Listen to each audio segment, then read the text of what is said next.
Assalamualaikum warahmatullahi wabarakatuh dan selamat pagi kepada semua hadirin sekalian. Pagi. Okey, boleh dengar suara Alright. So, kita akan mulakan kita punya pembelajaran hari ini dengan bacaan Ummul Kitab Al-Fatihah.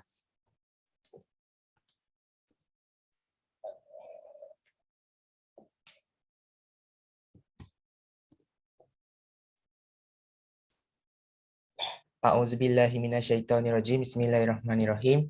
Alhamdulillahirabbil alamin wassalatu wassalamu ala asyrafil anbiya'i wa ala alihi washabihi ajmain. Allahumma aftah alaina hikmataka wanshur alaina min hazaini rahmatika ya arhamar rahimin. Rabbi shrah li sadri wa yassir li amri wahlul 'uqdatam min lisani yafqahu qawli. Wa sallallahu ala sayidina Muhammad wa ala alihi washabihi wasallam. Walhamdulillahirabbil alamin. Okey, jap.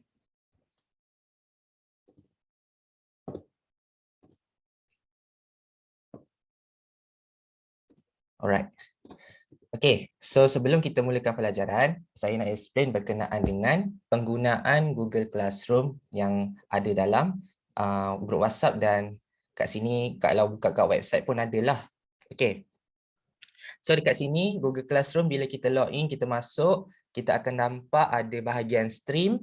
So bahagian stream ni adalah bahagian laman utama. So kat sini ada platform untuk tekan Google Meet, sama ada kalau adalah tekan join, boleh tekan join. Dan kat sini ada biodata saya. So kalau siapa-siapa yang nak tengok-tengok lah, tapi mostly semua dah kenal, so tak apa. Dan untuk Google Meet tadi bagus sebab semua pelajar guna email siswa. Okay, so maksudnya ikut arahan lah. Senang. Kenapa kita guna email siswa? Sebab Google Meet ni digunakan link untuk email siswa, dia akan jadi auto admit. So maksudnya kalau masuk tak adalah perlukan permission untuk masuk, admit atau deny, sebab kita gunakan domain yang sama. Okay. So next adalah classwork. Classwork ni memang laman yang paling penting sebab kat sini kita boleh lihat rakaman kelas. So siapa-siapa yang busy atau tak available boleh tengoklah rakaman kelas kita start daripada sekarang atau minggu-minggu yang seterusnya.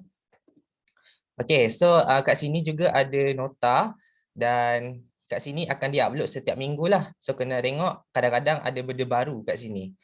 Ni 2.1 dengan 2.2. So nanti boleh tengok lah, benda baru akan diletakkan dalam chapter 2. Kemudian chapter 3 akan diletakkan baru dan sebagainya. Okay, so ini untuk Google Classroom. Okay, kat sini juga saya boleh nampak siapa yang dah daftar. So ada memang 4 orang. Okay, good. Semua dah masuk. Dan kat sini juga tempat penghantaran.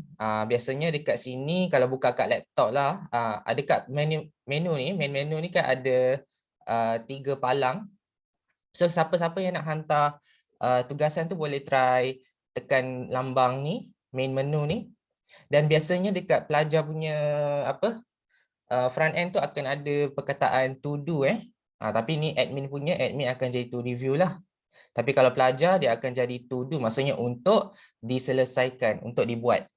So bila tekan, kita akan pergi ke satu kawasan di mana topik ni adalah untuk siapkan tugasan. So tekan nanti boleh hantar, tekan turn in lah, nanti ada button dan sebagainya.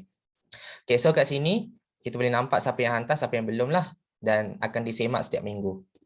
Okay, so itu berkenaan dengan Google Classroom. Korang boleh explore lagi macam mana nak guna dia, dan memang best lah Google Classroom ni, lebih kurang macam My Guru. Alright. Tak nak banyak cakap, so kita akan masuk kepada topik kita, iaitu standard form. Okay.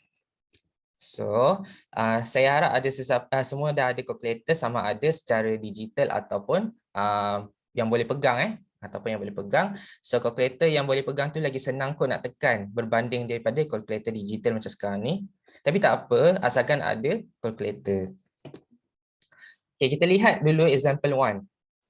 Okay, example 1 ni menunjukkan bahawa kita perlu tukarkan nombor, nombor-nombor biasa ni ke dalam bentuk piawai. Okay, standard form ni maksud dia adalah bentuk piawai. Okay, so kita pun tulis kat sini, kita buat satu catatan. Standard form ni maksudnya adalah bentuk piawai.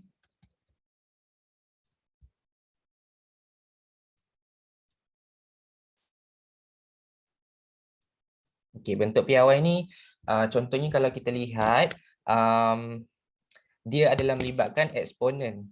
Okey, dia melibatkan eksponen. Okey, melibatkan eksponen. Nanti kita lihat apa itu eksponen. Okey, bentuk piawai ini melibatkan eksponen.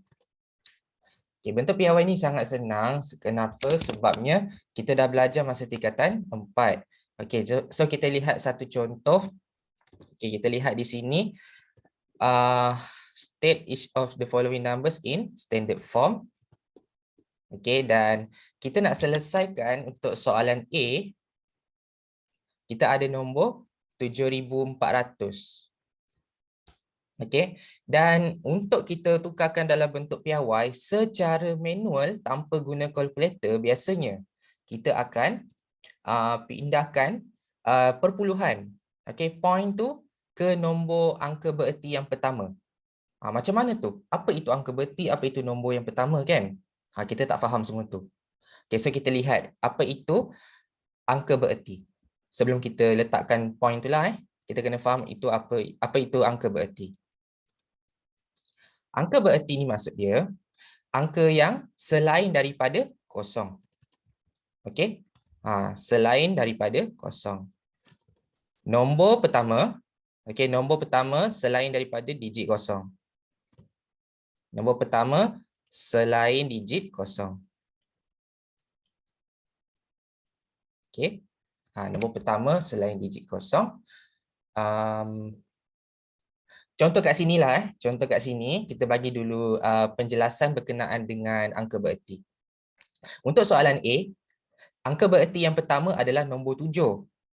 Sebab apa? Sebabnya nombor 7 ni adalah nombor pertama. Okey, nombor pertama nombor yang bukan kosong. Sangat senang, kan?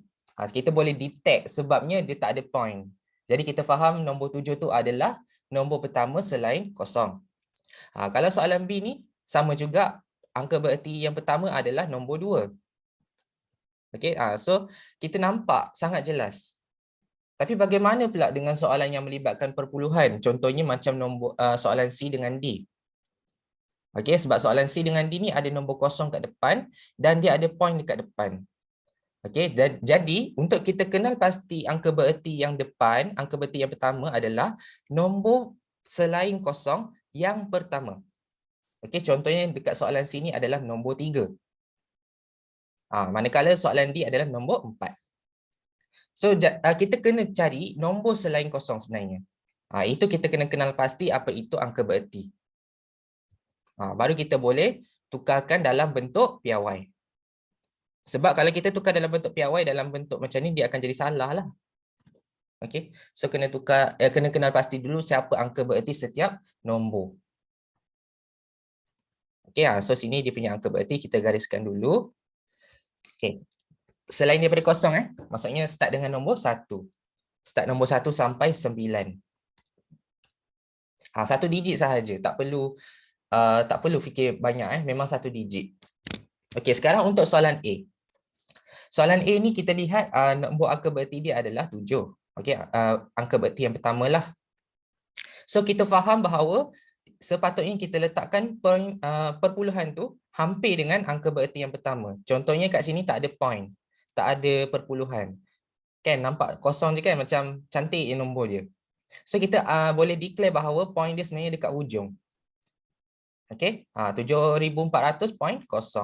Ibarat macam itulah. Tapi kosong tu kita tak tulis, kita just tulis point sahaja. Dan point ni kita akan pindahkan ikut arah yang betul lah. Kalau sekarang ni angka bererti dia dekat belah kiri. So kita pun geraklah ke kiri. Okey, kita gerak ke kiri berapa kaki? Kita gerak kat sini ada 1, 2, 3 gerakan. Okey, kita ada 3 kali gerakan. So kita akan hasilkan jawapan kita bersamaan dengan 7.4. Ni kita panggil dia eksponen. Kali 10 ni adalah eksponen. Memang wajib letak kali 10. Tapi kita gerak ni maksudnya gerak ke kiri Gerak ke kiri ni akan kira sebagai positif. Okey, kita akan kira sebagai positif. Biasa negatif kan, tapi kali ni dia terbaliklah, dia positif. So kalau kita gerak ke kiri, berapa langkah? 3 langkah. So dia akan jadi 7.4 kali 10 kuasa 3. Tapi kita tak panggil kali 10 kuasa 3 . Kita panggil dia sebagai 7.4 eksponen 3. Kita panggil dia sebagai eksponen. Okey, eksponen adalah kali 10 lah. Ni. Ni eksponen. Okey, kalau kalkulator yang biasa, ni kalkulator biasa kan? Ni kat bawah ni dituliskan sebagai EXP. EXP ni bukannya experience tapi adalah eksponen.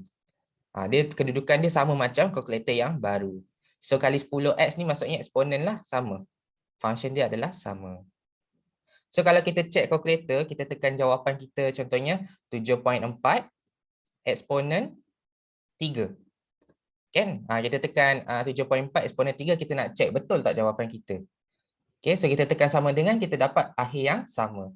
Result yang sama. Maksudnya betul lah kita buat tu tak salah. Ni kita nak check jawapan menggunakan kalkulator. Okay, 7.4 eksponen 3.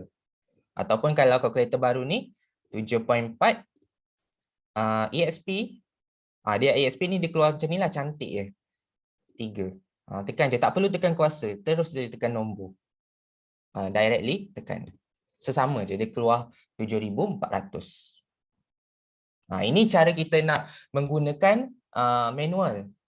Okey, menggunakan manual, menggunakan teknik gerak-gerak. Okey, gerak ke kiri akan jadi positif.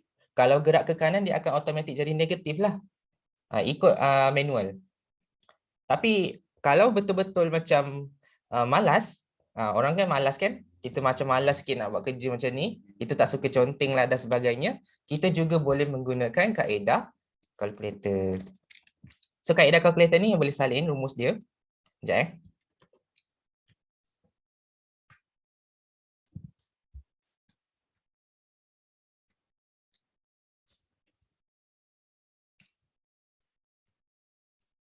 Okey, kaedah kalkulator . Kalkulator. Okey. First kita tekan mod. Kita tekan mod, cari SCI. Okey, mod scientific. Contohnya kat sini, kalau guna kalkulator lama, okey, kita boleh tekan mod sebanyak 5 kali. Nanti kalau kita tekan mod 5 kali, kita akan jumpa SCI, scientific . Ada juga kalkulator baru ni, dia tak boleh tekan banyak-banyak. Dia tekan sekali, dia kena tekan shift mod. Dia lain sikit. Kalau kalkulator yang lama, dia boleh tekan 5 kali mod. Kalau kalkulator baru ni, dia tekan shift mod. Dia terus directly akan keluar SCI kat sini. Okay, so kita ada first, kita tekan mod 5 kali. Okay, mod kali 5. Lepas tu SCI lah. Ada juga satu cara lain, kita guna kalkulator lain, kita boleh gunakan shift mod. Okay, shift mod. Kita boleh gunakan shift mod. Ni kalau kalkulator yang lain lah. Ni or atau. Okay. So apabila kita pilih kalau kita pilih SCI ni, kita pilihlah berapa digit yang kita nak. Contohnya kat sini, kalau kita lihat ada 7400. So automatik kita nampak ada 2 digit bernombor. Okey, ataupun angka bererti dia ada 2. Okey, angka bererti dia ada 2 digit. So angka bererti dia ada 2 digit, kita pilihlah julat 2 digit. Sebab dia tanya antara 0 sampai 9 berapa angka bererti yang awak jumpa. So angka bererti yang kita jumpa ada 2. So tekan 2. Okey, tekan 2 dan kita tekan je nilai soalan ni.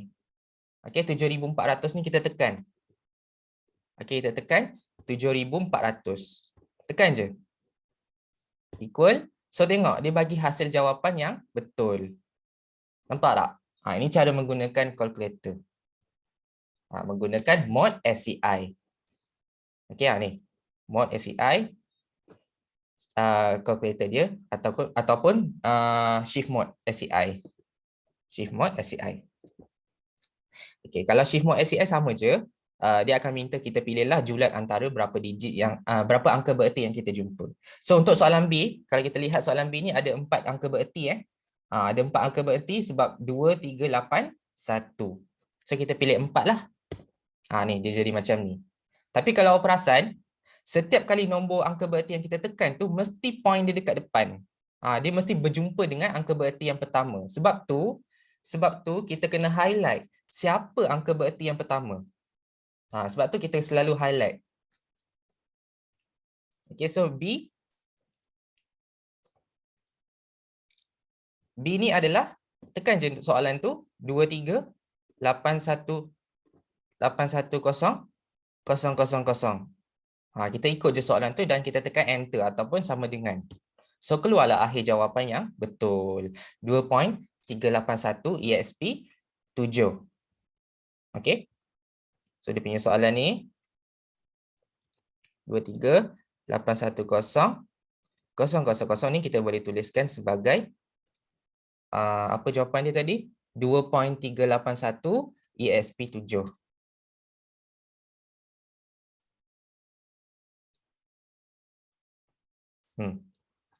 Okay. Kat sini biasanya pelajar dia suka soal. Dia tanya, kadang-kadang kita confuse. Kita nak ambil berapa angka bererti sebenarnya? Nak ambil 4 ke? Nak ambil 2 ke? Yang ni tak kisah. Dia tak akan mempengaruhi sama ada kita nak ambil setakat 3 digit sahaja, tak ada masalah. Tapi ingat, bila kalau kita ambil 3 digit, kita kena bundar. Kalau kita ambil 4 digit, kita kena bundar. Kalau kita ambil 2 digit pun kena bundar. So ni adalah 2 digit 2 digit angka bererti still sama. Cumanya kita bundar sahaja. Itu beza dia. Kalau kita nak tulis dalam bentuk 2 angka bererti atau dalam bentuk 4 angka bererti. So kena pandai conclude lah mana satu pilihan kita. Okay, mana satu pilihan kita. So better untuk jawapan yang terbaik adalah maksimum 4 digit maksimum 4 digit ataupun 4 angka bererti. Jangan banyak-banyak, nanti tak cantik jawapan tu. So matematik memang kita akan accept sampai 4. Okay, so untuk C, kita lihat 0.036. Kalau kita lihat manual dah nampak lah, kita gerak 2 kali kan, dia jadi EXP2 lah. Ini kalau secara manual. So tak ada masalah untuk soalan ni. Kita boleh juga tekan calculator, cara yang sama. Okay, sekejap Kalau tekan calculator, kita kena tukar balik lah. Shift mode 7, pilih untuk 2 digit. Okay, kita tekan 0.036 equal. Kenapa dia jadi negatif? Sebab dia gerak ke kanan. Okay, dia gerak ke kanan, dia jadi negatif lah. Dia gerak 2 kali. So, dia akan jadi akhir jawapan dia 3.6 EXP negatif 2. Senang je kan? Faham tak setakat ni?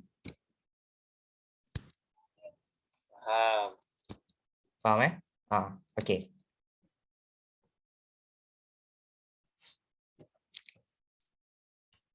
Aku tahu fungsi ESP kat calculator.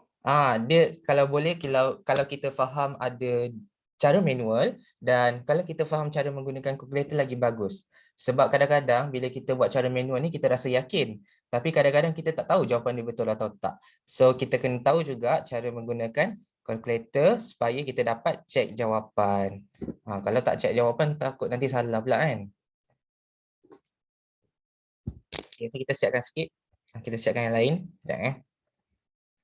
Sekejap 1, 2, 3, 4, 5. Okay, ni kita gerak macam sakit kan nak gerak kan banyak kan. Takut salah kira kot. Manalah tahu mata juling ke apa ke kan. So kita tekanlah calculator tu. Okay, kita tekanlah 3 digit sebab ada 3 angka bererti. Shift mode. Ni suka sikit lah sebab best sikit shift mode je. Okay, so 3 digit dan kita tekan soalan dia 0.0000452. Dapatlah jawapan.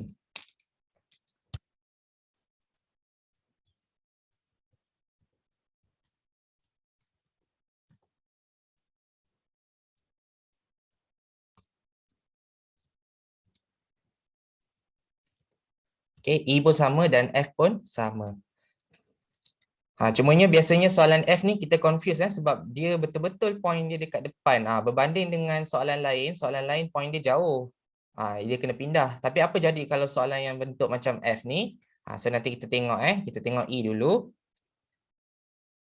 Okey, kalau 36.52 ni kita gerak ke kiri sekali sahaja. So kita akan tulis sebagai 3.652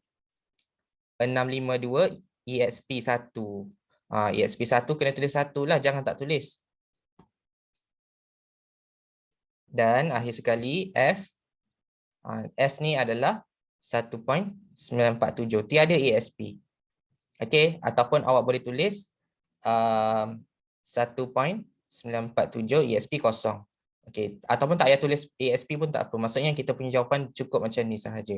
Sebab kenapa? Sebab apa? Sebab 10 kuasa kosong bersamaan dengan 1. Jadi kita tak tahu, kita tahu bahawa dia punya titik ni tidak berpindah. Okey, titik ni hanyalah kekal tempat yang sama. So dia tidak ada perubahan. So memang jawapan dia adalah jawapan solid. Kalau tak percaya, kalau betul-betul macam tak yakin, tekan je calculator. Okay, so kita tekan 4 digit So shift mod science 4. 36.52 kita dapat macam ni. 3.652 EXP1. Kalau kes untuk soalan F 1.947. Dia tak ada, dia akan jadi keluar apa ni 1.947 EXP kosong. Oh tu maksudnya kosong lah. Kalau nak tulis pun tak apa sebab dia bernilai 1. Okey, apa-apa nombor yang kuasa kosong adalah 1. 10 kuasa kosong ke, 1000 kuasa kosong ke, semua nilai dia 1.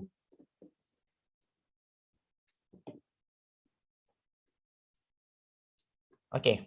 So ini adalah cara manual dan cara menggunakan kalkulator yang mudah yang kita boleh fahamkan menggunakan bentuk piawai.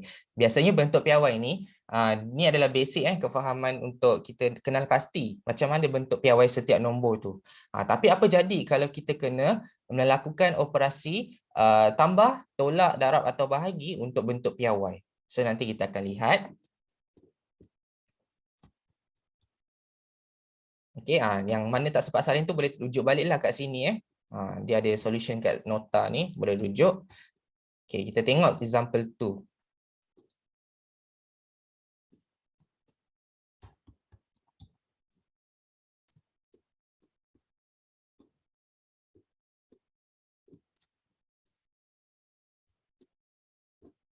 Okey, jap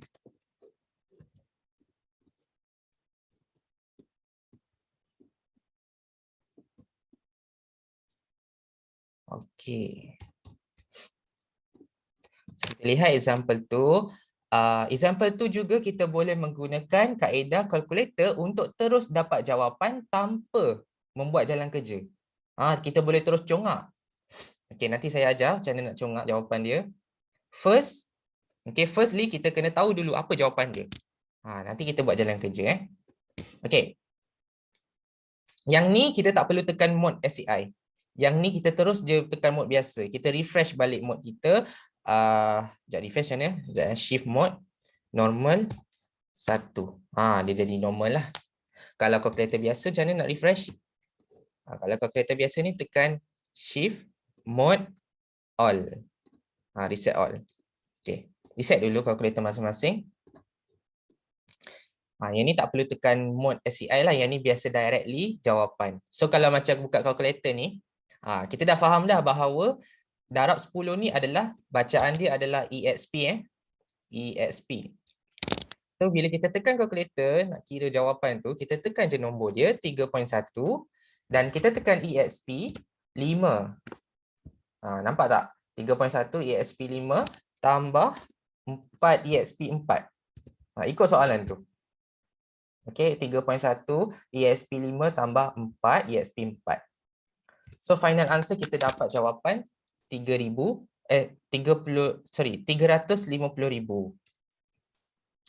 Cumanya kita kena ungkapkan dalam standard form. Boleh je kalau kita terus guna mod SCI tadi, tak perlu reset pun tak apa, tak ada masalah. Tapi kita tak tahu berapa angka bererti yang terhasil. So better kita refresh dulu mod, kita dapatkan jawapan akhir, baru kita tukarkan kepada standard form. Okay, baru kita tukarkan dalam bentuk piawai.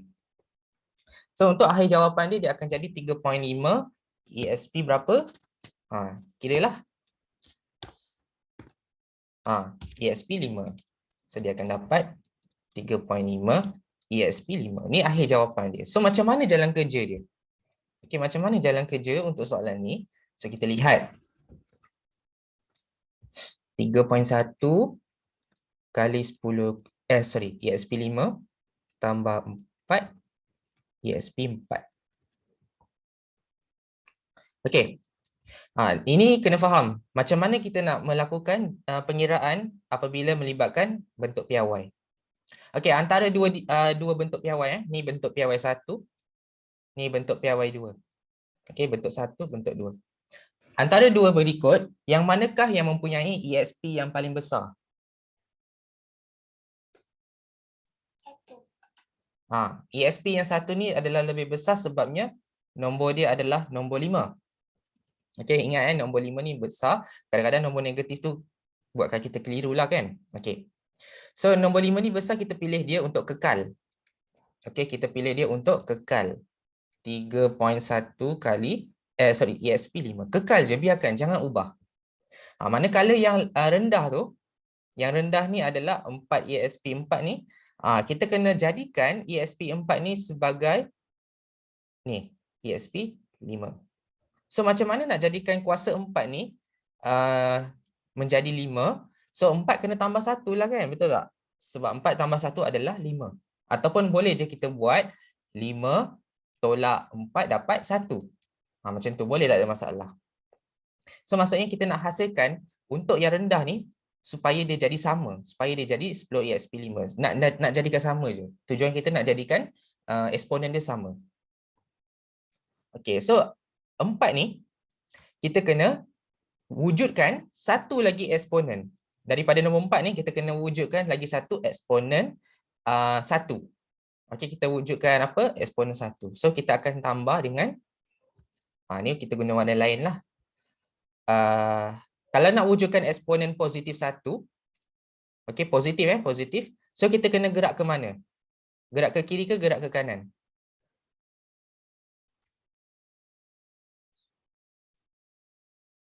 Kanan. Ke kanan. Untuk positif. Cuba ingat balik. Kiri. Ingat kan? Nota yang kita lihat kat sini kita gerak ke kiri. Tengok ni. Kalau gerak ke kiri dia positif. So kita kena gerak ke kiri. Okey, gerak ke kiri 1 digit lah. So dia akan tambah dengan sini 0.4 So 0.4 ESP 1 ESP 4. Kita kembangkan, kita expand. Maksudnya kita dapatlah total 1 dengan 4 ni adalah 5. Sebab kita nak expand dia. Kita nak expand nombor yang ni, angka bererti ni, supaya dia wujudkan lagi satu eksponen. Bila dia bercantum eksponen dengan eksponen, kita akan gunakan hukum indeks. Sebab tu kita belajar hukum indeks kan dekat sini. Kita belajar indices. Hukum indices pula. Hukum indeks. Indices tu bahasa Inggeris lah. Okey. Hukum indeks ni kalau kita lihat nanti, kalau dia darab maksudnya tambah kuasa dia sahaja yang tambah. Maksudnya kalau operasi darab, kuasa 1 akan tambah dengan kuasa 4.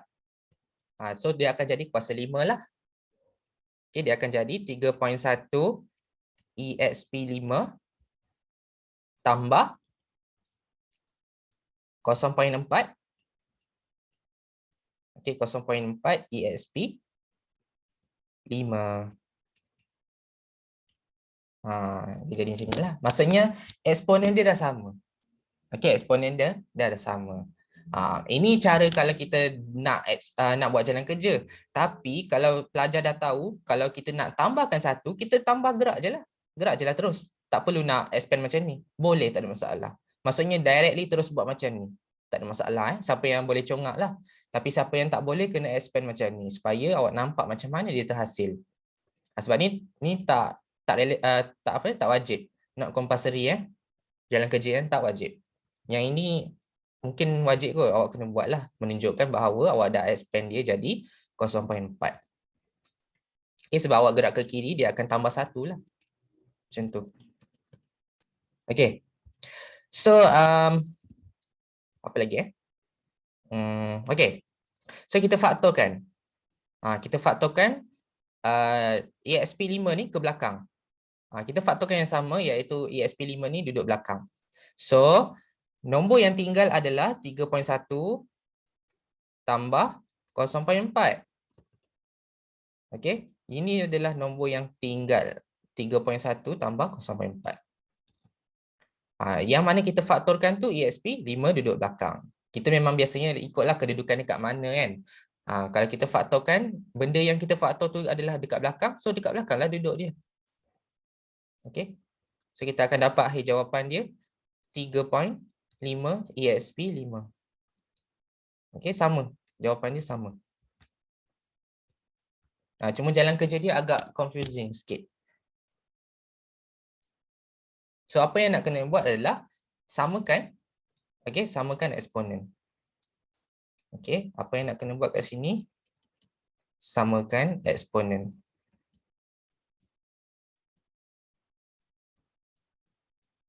Okey, kalau kita samakan eksponen, kita boleh faktorkan dan kita boleh selesaikan.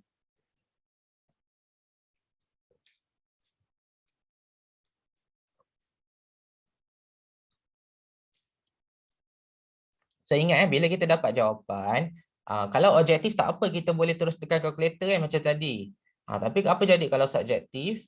Subjektif ni kita kena tunjukkanlah pengiraan kita, macam mana kita buat. So kalau awak ada soalan objektif, tak apalah, tak perlu fikir sangat benda ni kan. Okay. So untuk soalan ni, biasa dapat soalan memang kena check jawapan. Apa jawapan dia, apa jawapan dia, apa jawapan dia. So kena check lah dulu. Sebab apa? Sebab kita nak tahu betul tak jalan kerja kita. Okay. So untuk ni, tekan je lah. Tekan je 7 EXP6. Sekejap kita refresh dulu. 7 EXP negatif 6. Lupa negatif kalau ada EXP negatif ni jangan lupa kena buat negatif. Okey, tolak. Kali ni tolak pula simbol dia. 1.8 EXP negatif 8. Dia dapat ni Terus dia bagi jawapan 6.982. Dia dah siap-siap terus bagi dalam bentuk eksponen. So ambil je lah. Okey, sekejap 6.982 EXP negatif 6. Something macam ni lah. Jawapan ni sekejap betul lah.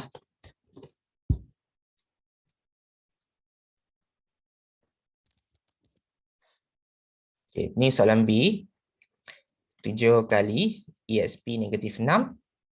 Tolak 1.8 EXP negatif 8.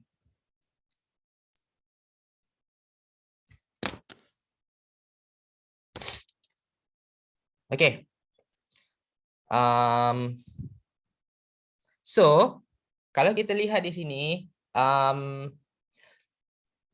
antara dua eksponen ni, 7 EXP6, 7 EXP negatif 6 dengan 1.8 EXP negatif 8, eksponen mana yang paling besar? 1 atau 2?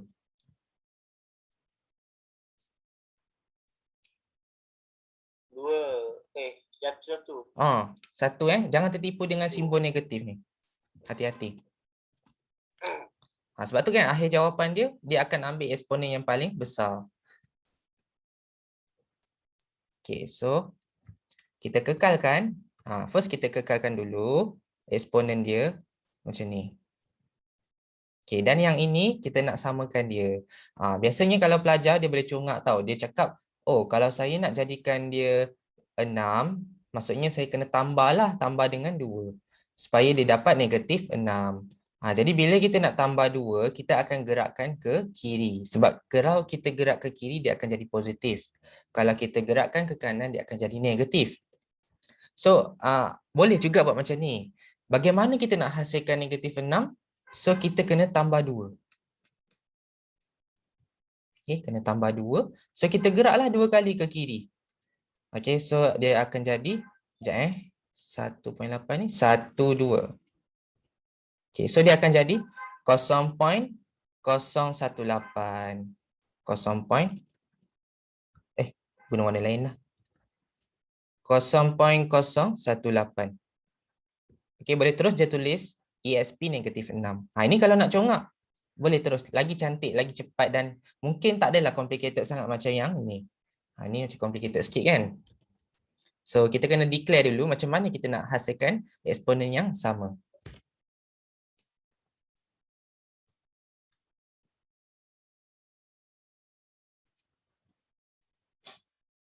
Okay, and then kita faktorkan lah. Kita faktorkan dia, kita tuliskan 7. Okay, 7 tolakkan dengan 0.018.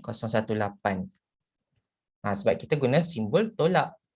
Sebab tu kita tolakkan dia. Lepas tu ESP negatif 6 ni letak belakang. Jangan takut. Letak di belakang. Dan akhir jawapan ni kita tolak macam biasa. Okay, tolak je macam biasa, ambil kalkulator. Okay, sekejap bersihkan balik mod. 7 tolak 0.018. Alamak. Sekejap Kalau dapat bentuk macam ni, kita tekan mod statistik. Mod statistik ni dia akan dalam point lah. Okay. So kita tekan balik jawapan dia. 7 tolak 0.018. Dapatlah jawapan 6.982. Okay, biasa kalau kalkulator baru ni dia leceh tau, sebabnya kalkulator baru ni dia selalu keluar dalam bentuk fraction. So apabila dia keluar dalam bentuk fraction, kita tukarlah dalam bentuk mod statistik. Sebab mod statistik ni sentiasa dalam point. Okay, jadi kita tukarkan dia, siaplah. Ni kalau kalkulator baru. Kalau kalkulator lama tak ada masalah, dia terus dalam point je. So senang je sebenarnya soalan eksponen ni atau standard form. Tambah ke, tolak ke, darab ke, bahagi semua sama.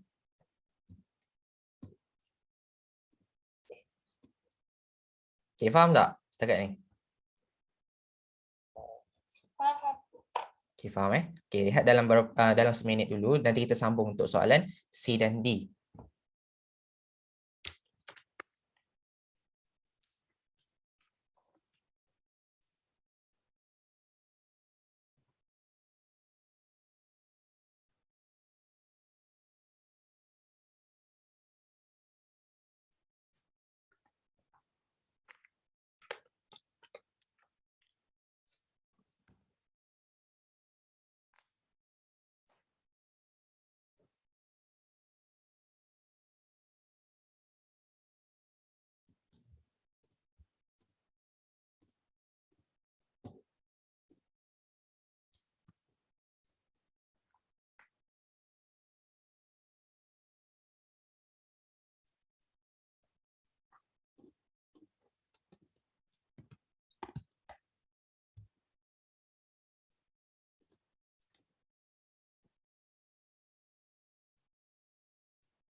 Yul, semua kos kau belajar kat UTHM tu semua matematik lah.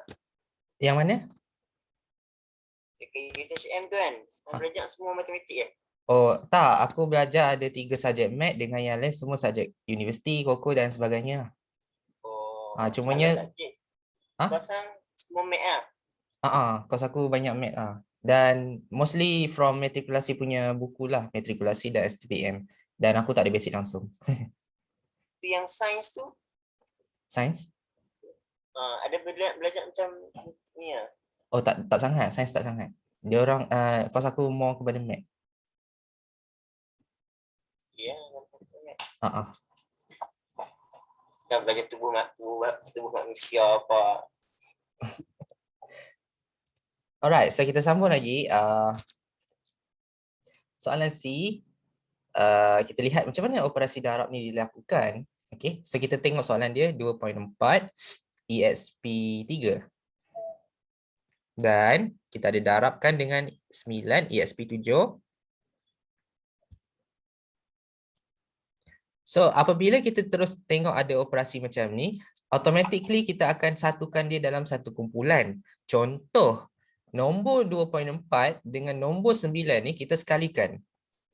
Okay, so kita buat 2.4 kali 9. Eksponen dia tak perlu sama. Okay, ni eksponen tak perlu sama.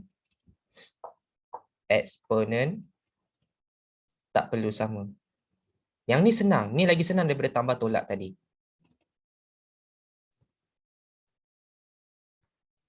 Cuma kita grouping sahaja. Kita satukan dia sahaja. Nombor dengan nombor, eksponen dengan eksponen. Kalau dia operasi, dia memang darab. Yang ni ikutlah operasi apa. Kalau dia bahagi, bahagilah. Kalau dia darab, darab. Ini bukan darab. Tapi ini adalah EXP. Ini adalah EXP. Dia bukan darab. Ini adalah EXP. So, macam mana kita nak bezakan dia? So, kita guna warna lah. Okay. Ini darab yang wajib ikut simbol. Darab. Yang ni tak boleh ubah Yang ni mesti darab. Yang ni mesti ESP, sorry. Yang ni mesti ESP. Ni ESP3 kali ESP7. Dia mesti kali lah. Yang ni kali ni kita ikut simbol darab. So yang ni warna merah. So maksudnya yang tengah-tengah ni tak perlu ubah. Yang tengah-tengah ni memang. Cumanya yang dalam bracket tu je ikut simbol. Kalau dia darab, darab. Kalau dia bahagi, bahagi. Okay, yang warna merah ni So, apa yang nak buat? Yang ni senang je. Tekan je kalkulator. So, 2.4 kali 9. Dapat 21.6. Okay, ESP berapa? Ni ikut hukum indeks. Okay, kalau hukum indeks, darab maksudnya tambah. Okay, ingat kalau darab maksudnya tambah. So, 3 tambah 7 adalah 10. Ini adalah akhir jawapan dia. 21.6 ESP 10. Betul tak? Salah pula. Sekejap. Oh, ya betul. Sebab kita kena ni. Kita kena ingat angka bererti dia. Lupa lupa lagi satu step. Kita mungkin dah dapat buat jawapan dia yang betul. Tapi kita kena ingat bahawa bentuk piawai ini sentiasa melekat pada angka bererti yang pertama. Lupa nak bagi tahu. Dia sentiasa melekat pada angka bererti yang pertama. Kalau macam yang soalan AB ni memang dah lekat lah. Tapi kalau soalan sini baru perasan dia tak lekat lagi ni. Sebab dia ada 20, dia ada 2 digit. So kita kena pindahkanlah point tu ke kiri. Okey, kalau ni awak boleh congak lah sebab terus je lah pindahkan dia ke kiri, dia akan jadi tambah 1. Okey, pindah ke kiri dia akan jadi tambah 1. So 2.16 ESP 11.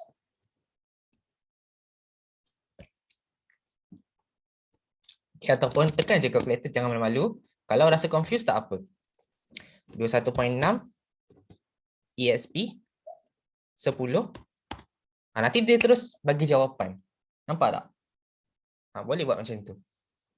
Kalau confused lah. 21.6 ESP 10 nanti dia bagi jawapan yang betul.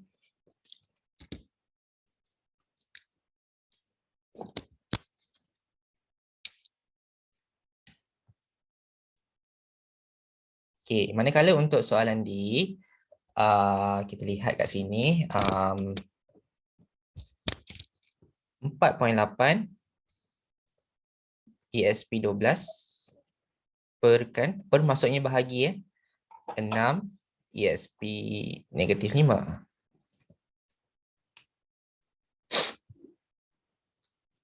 So cara yang sama, cumanya kita buat bracket lah, kena buat bracket macam ni. Bracket dia mungkin macam ni kot sebab dia bahagi kan. So dia panjang ke bawah lah. Bracket dia macam ni. So kita tuliskan dia 4.8 okay, bahagi dengan 6. Ni untuk nombor. Tadi kita punya bracket kita adalah untuk darab. Tapi sekarang ni konsep dia adalah bahagi. So kita buat 4.8 bahagi 6. Okay, ESP berapa? ESP dia kita tengoklah. 10 sorry, ESP 12 bahagi ESP negatif 5.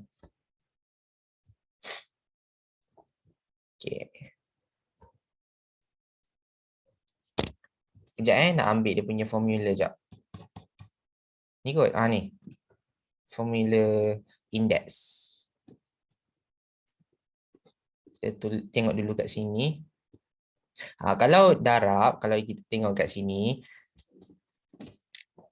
Okay, kalau A ni maksudnya anggaplah dia punya ESP. Anggaplah A tu sebagai ESP. Kuasa ni, bila kita darab, kita akan jadi dia tambah. Nombor depan tu kekal lah. Dia akan jadi 10 je lah macam biasa. Tapi kuasa tu akan tambah. Ini adalah konsep darab. Tapi kalau dia adalah bahagi, kita tukar dia jadi tolak lah. Maksudnya kuasa yang depan tolak dengan kuasa yang belakang. So sekarang, menggunakan properties ni, kita lihat bahawa 4.8 bahagi 6 ni bolehlah tekan teruskan kalkulator. So kalau nombor biasa tak ada masalah. Okay, kita tekan kalkulator. 4.8 bahagi 6. Kita dapat 0.8. Okey, 0.8 dan kita tengok ESP dia ni 12 dengan negatif 5 ni maksudnya tolak. So kita tekanlah. Kuasa tu kita ambil kuasa tu kita ambil first kita tulis 12 kemudian kita akan tolak sebab bahagi kan maksudnya tolak. Jadi kita tengok bawah dia kuasa dia adalah negatif 5. So jangan lupa untuk tekan negatif 5. Jangan tekan 5 salah. Tapi tekan negatif 5 sebabnya dia ada negatif. So, dia akan jadi total kuasa 17 ataupun ESP 17.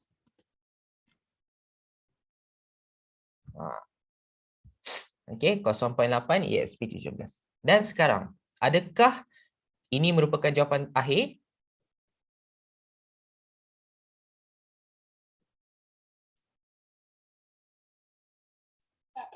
Tak, kenapa?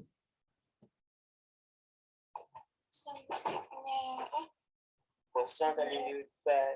Kosong tak boleh duduk depan ataupun lebih jelas lagi, point dia mestilah dekat belakang dekat belakang angka bererti tu. So maksudnya kita kena pindahkan ke kanan. Kalau kita pindah ke kanan dia akan kurang lah. Dia akan jadi 8 ESP 16. Sebab dia ke kanan dia akan jadi negatif kan. So dia akan jadi negatif 1. So dia akan jadi ESP 16. Kalau tak tahu tak apa, tekan je kalkulator sekejap 0.8 ESP 17. Tengok dia dah settlekan untuk kita. Senang je.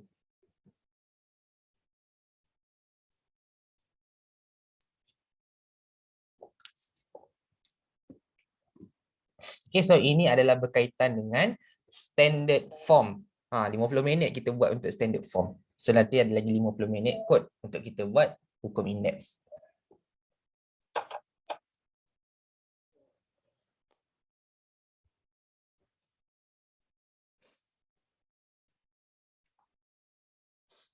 Setakat untuk ni ada nak tanya apa-apa tak berkenaan dengan eksponen ataupun bentuk piawai?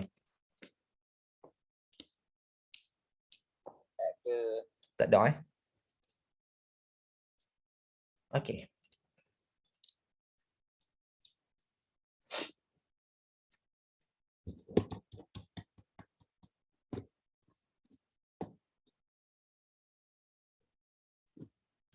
So mari kita lihat hukum indeks ataupun law of indices ataupun kita panggil dia sebagai properties. Okey. Seperti mana yang kita belajar tadi, kita dah cover dua ni kita dah cover macam mana hukum indeks apabila dia darab ataupun apabila dia bahagi. Kalau darab maksudnya kita akan tambah kuasa dia. Dan kalau kita bahagi maksudnya kita akan tolak kuasa tersebut. Bagaimana kalau keadaan-keadaan yang lain seperti kuasa bersama dengan kurungan. Okey, so kita lihat di sini.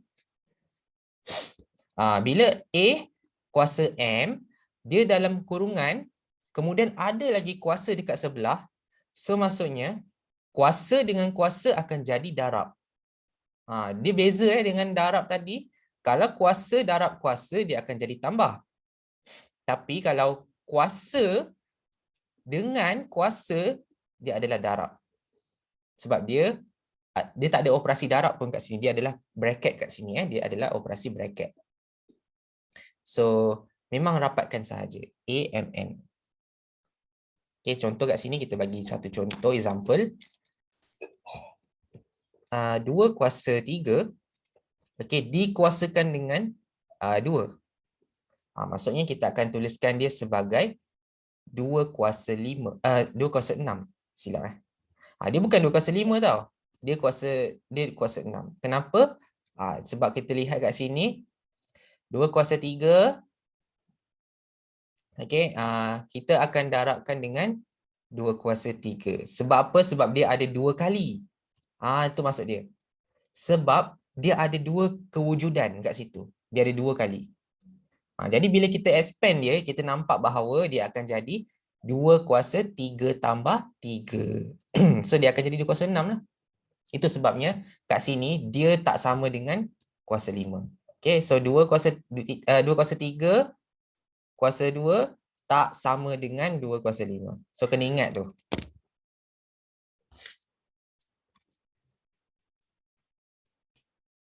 Okay, ni adalah biasanya. Okay, biasanya akan mengelirukan pelajar. So kena buat banyak kali latihan supaya awak boleh mahir dengan nombor indeks ni.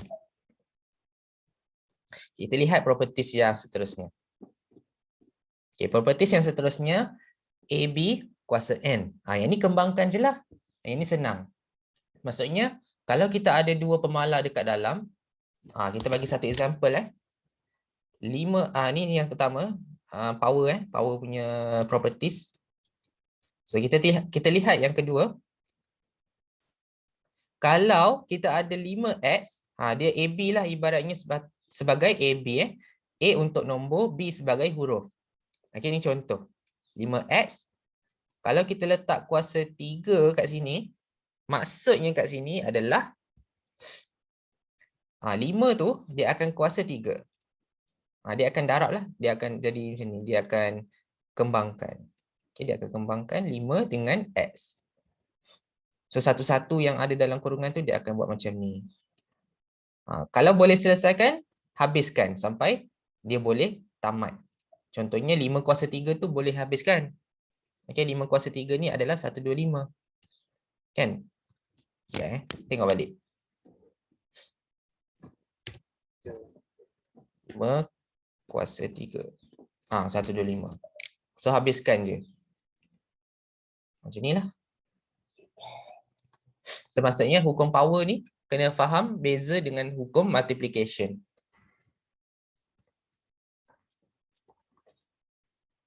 Okay, hukum power ni power law.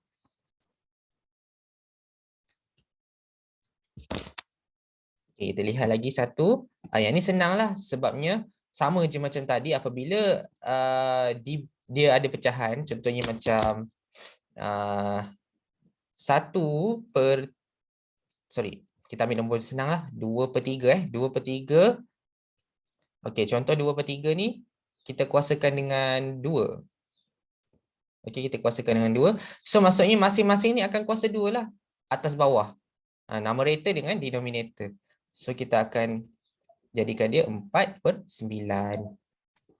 Okey, sama. Macam ni darab dia akan buat dua-dua sekali, kiri dan kanan. Dia beza atas bawah, kiri kanan je. Okay, itu adalah hukum power. Okay, lepas tu kita ada negative index, kita ada nil index dan fraction. Okay. So ini adalah hukum power. So kita lihat pula pada hukum negatif. Hukum negatif ni sangat diguna pakai dalam matematik. Nanti siapa yang belajar tajuk differentiation nanti akan belajar. Memang sangat-sangat pakai hukum negatif ni. Okay, so kena faham hukum negatif ni macam mana. Okay, kita lihat. Contoh di sini adalah nombor 5 kuasa negatif 1. Okey, ni hukum power. Hukum power pula. Hukum kuasa negatif.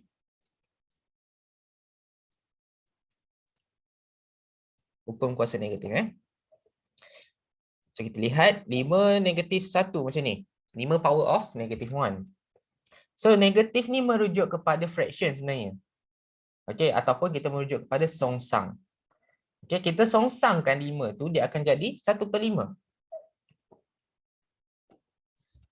Okey, kita akan jadi dia sebagai 1/5. Ini untuk hukum power, 5 power of negative 1.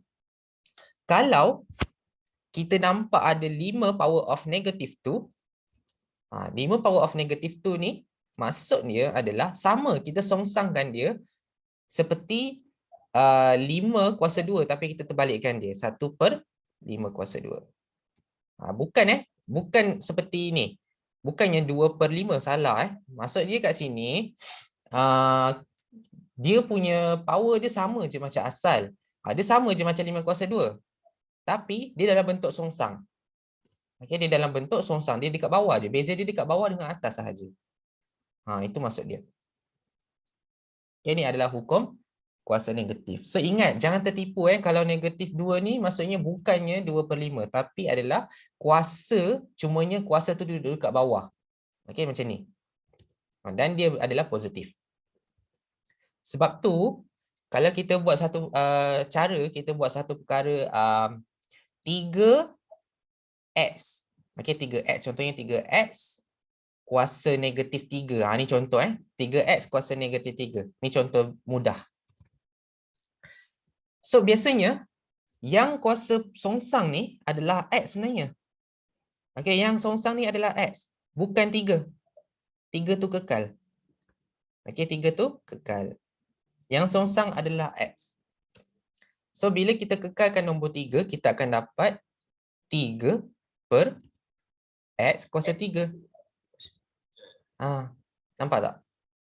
Sebab apa nombor 3 dekat atas? Sebab dia ada nombor kat sini, nombor bulat. Sebab macam sekarang ni, kalau awak buat dia biasa pun sama je. Okey, x kuasa negatif 3 ni sama je, ibarat seperti 1/x kuasa 3. Cumanya nombor 1 tu tidak ditulis kat sini. Kan? Nampak tak beza dia? So, kena faham konsep power. Lagi satu hukum power. Lebih kurang macam ni. Lebih kurang macam ni, kita ada mungkin 1/3 ataupun kita buat macam ni. Sekejap. Kita buat macam ni. X kuasa negatif 3/3. Macam mana nak buat ni? Macam mana kita nak tulis? Okey. Kita keluarkan. Okey, kita keluarkan dia punya apa ni? Pecahan, fraction ni. Kan dia per 3 kan? So kita pecahkan dia jadi 1/3 lah. Kita kasih dia nampak nombor dulu. Baru kita tulis x kuasa negatif 3. Dan ingat, x songsang ni maksudnya x tu berada di bawah. So kita just rapatkan saf. Kita letakkan dia seperti 1/3x kuasa 3. Inilah yang kita akan belajar, sangat-sangat penting. Kena belajar semua ni. So, ada banyak ragam soalan. Dia ada banyak dia ada nombor, dia ada tak ada nombor lah. Contoh macam ni kan, ada nombor kat sini 2/3 X negatif 3. So faham-faham lah. Dia akan jadi 2/3 X kuasa 3. Ya, yang penting apa yang songsang tu? Yang songsang tu yang kita nak fokus. Okey, songsang tu je yang kita letak bawah. Yang lain jangan usik. Yang lain biarkan. So benda ni memang agak pening sikit sebab apa? Sebab kita jarang nampak. Nanti kita akan buat selalu untuk tajuk differentiation. So differentiation ni tak tahulah bab berapa korang kan. Okay.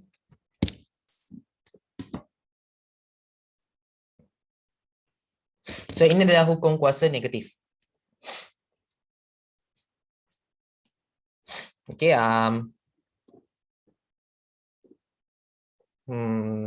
Tengok ni sama je. Dia terbalikkan sahaja. A kuasa negatif M. Kalau dapat je kuasa negatif tu, terbalikkan. Letak je dekat bawah. Dia letak dekat bawah, dia jadi kuasa A kuasa M biasalah. Manakala B yang dekat bawah ni, terbalikkan naik atas pula. Dia songsang. Just yang ni saya harap korang semua faham lah. Sebab sama je konsep macam ni. Sama terbalikkan dia punya kuasa. Okay.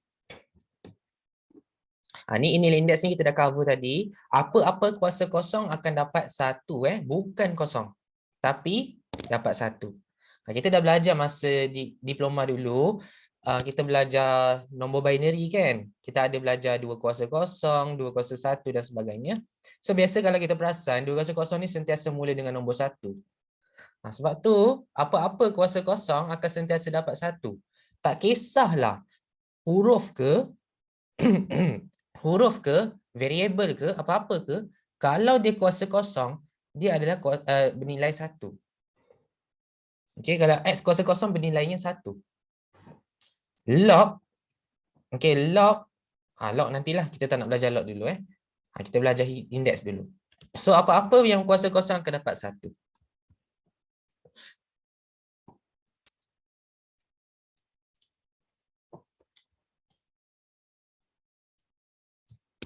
Ini kita panggil dia sebagai nilai indeks. Nama dia tak ingat tak apalah, yang penting hukum dia ingat. Dan akhir sekali benda yang paling famous dalam mana-mana matematik. Okey, paling famous dalam mana-mana matematik iaitu fraction index. Beza fraction index dengan apa ni? Kuasa negatif. Beza fraction index dengan kuasa negatif. Sangat beza. So kita lihat yang paling mudah. Kita biasa belajar yang paling mudah dulu. Okay, fraction index. Bersepah-sepah nota ni. Fraction index. So kita lihat. Contohlah, contoh kita letak nombor 5 kuasa 1/2 lah. Kita ambil kuasa 1/2. Bukannya 5 kali 1/2 bukan. Tapi 5 kuasa 1/2. Kuasa ni dalam bentuk pecahan. So biasanya kalau kita jumpa macam ni, biasanya yang atas, yang atas ni kita jangan usik, kita biarkan. Cuma yang bawah ni kita ikut. Dia per dengan berapa? Dia per dengan 2 ke? Dia per dengan 3 ke? So kalau dia per dengan 2, dia akan jadi punca kuasa 2. Itu kita tengok yang bawah ni. Okey, yang bawah ni, kalau dia per 2, dia akan jadi punca kuasa 2. Dan punca kuasa 2 ni jangan tulis nombor 2 jangan. Punca kuasa 2 memang kosong macam ni sahaja. Okey, dan 5 ni kita salin balik. 5 kuasa 1. Yang atas ni, kuasa 1. Jadi kalau ada contoh lain, 5 ataupun nombor lain, contohnya nombor 16, kuasa 3/2. Ataupun 2/3 lah, contoh 2/3 kita bagi yang senang lah. 2/3. Okey, 16 kuasa 2/3. So kita tulis, dia punca kuasa berapa ni?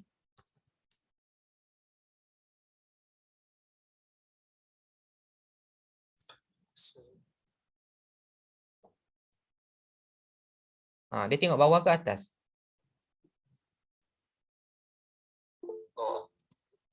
Sekejap, siapa yang ada jawab? punca kuasa 3. Good kita tengok yang bawah. Ni bawah ni. So kita tulis punca kuasa 3. Jadi nombor 16 tu salin balik. Okey, nombor 16 ni salin balik dan kita ambil kuasa yang atas. Okey, 16 kuasa 2. Itu cara penulisan yang betul. Nanti pandai-pandailah kira ni biarkan macam tu. So apa yang penting adalah pecahan ni, kuasa pecahan ni kita ambil yang bawah. Itu yang penting. Sebab kita nak tentukan adakah dia kuasa berapa. Ini dua ni je yang kita tuliskan dalam bentuk punca kuasa. Kalau ada yang pecahan yang macam ni, complicated, contohnya 3, berapa 5/4. Ni contoh 5/4. Kita biarkan je lah macam ni. Tak adanya kita buat 5/4 ni kita tuliskan seperti punca kuasa 4. Tak ada tak ada. Sebab benda ni memang macam tu sahaja, biarkan. Okey, biarkan sahaja dia macam tu. Dia kekal. Ini adalah sesuatu yang kita belajar. Matematik ni hanya punca kuasa 2 dengan punca kuasa 3 sahaja yang wujud. Okey, kalau ada yang bawah dia 4 dan ke atas tu maksudnya tak payahlah, biarkan dia macam tu. Okey, biarkan dia macam tu. Biarkan dia kuasa macam ni. So kekal sahaja, jangan usik apa-apa. Okey, itu adalah fraction index. Okey. So kita lihatlah contoh kan. Kita lihat contoh soalan yang sebenar.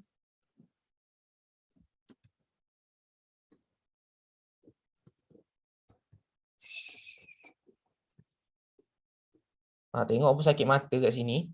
Sebab banyak sangat pecahan. Okey, ni ada sekejap kita besarkan sikit. Okey. Ni kita lihat kat sini, kita nampak ada 8, kemudian ada apa? Nombor kuasa ni kan. Dia kuasa tau, dia bukannya darab tapi dia kuasa, baru dia darabkan dengan nombor seterusnya. Ni pun sama. Ni boleh selesaikan ni. Kita boleh darabkan negatif. Kita tukarkan fraction ni kepada improper fraction.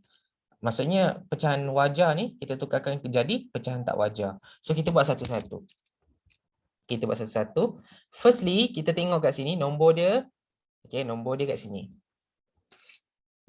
Kemudian kita pun tulis 8 2/3 ni kekal, tak usik apa-apa. Kalikan dengan 16.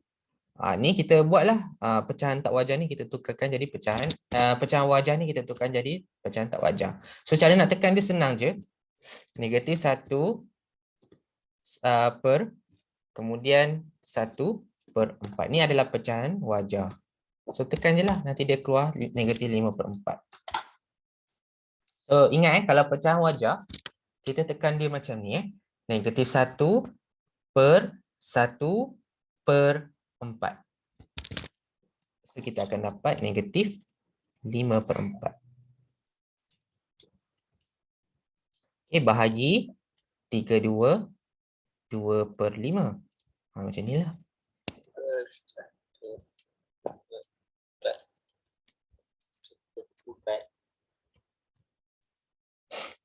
Dan ingat kita kena cari faktor sepunya bagi setiap 3 nombor bulat. Okey, faktor sepunya. Sakit tau nak cari faktor sepunya ni. Okey, kita tengok faktor sepunya. Okey. Kat sini kita ada nombor 8. So nombor 8 ni kita boleh bahagi dengan 1, kita boleh bahagi dengan 2, kita boleh bahagi dengan 4, kita boleh bahagi dengan 8. Kemudian 16 ni kita boleh bahagi dengan 1, 2, 4 dan seterusnya lah. Kemudian kita ada 32, kita boleh bahagi dengan 1, 2, 4 dan seterusnya. Okey. Jadi faktor sepunya yang terkecil yang kita jumpa kat sini nombor apa? Selain nombor 1.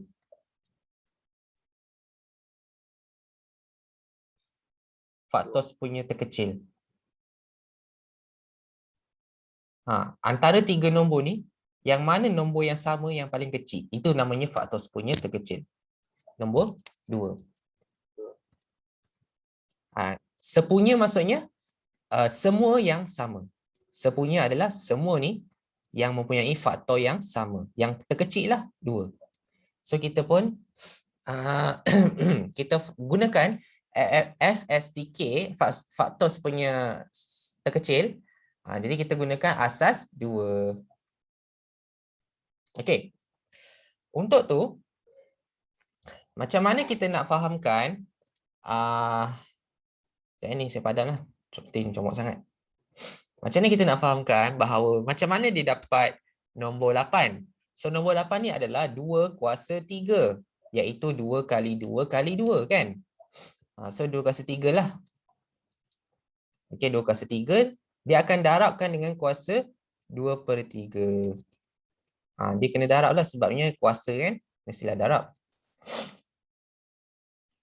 Okey, kali dengan 16 ni maksudnya 2 kuasa berapa?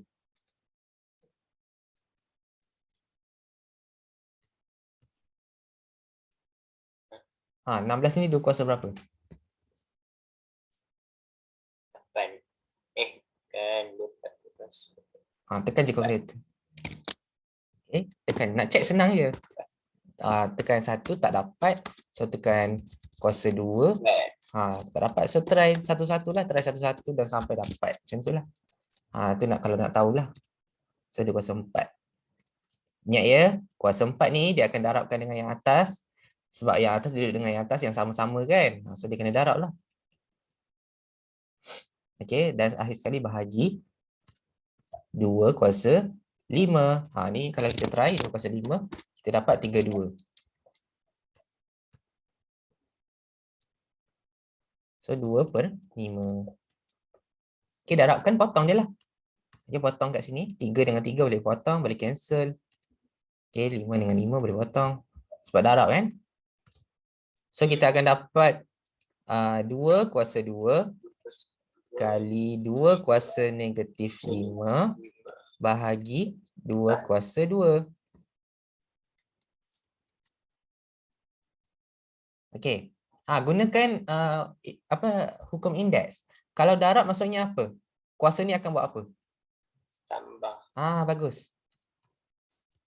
So kita buat macam ni Kita faktorkan nombor depan, nombor asas ni 2. So yang kuasa ni kita utamakan. 2 tambah negatif 5. Bahagi maksudnya? Tak, tolak. Tolak 2. Buat macam ni je, cantik. Nombor 2 depan ni kita faktorkan. So kita akan dapat 2 kuasa. 2 tolak 5 dapat negatif 3. Tolak 2 balik dapat negatif 5 balik. Okey. 2 tolak 2 kosong lah maksudnya. Okey. So kita dapatlah 2 kuasa negatif 5. So kita dapat. Ni macam mana ni kalau kuasa songsang ni? Apa pecahan dia?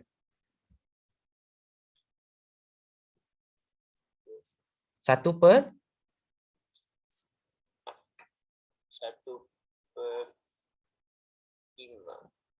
Apa ni? 1/5. Macam mana ni? Dia punya konsep pecahan ni. 1 per berapa ni?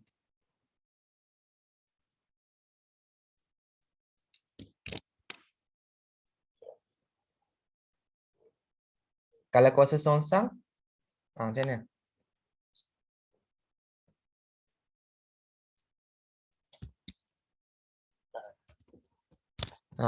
Tengok ni 2 kuasa 5 sebenarnya, tapi dia cuma songsang je lah. So letak je lah 2 kuasa 5.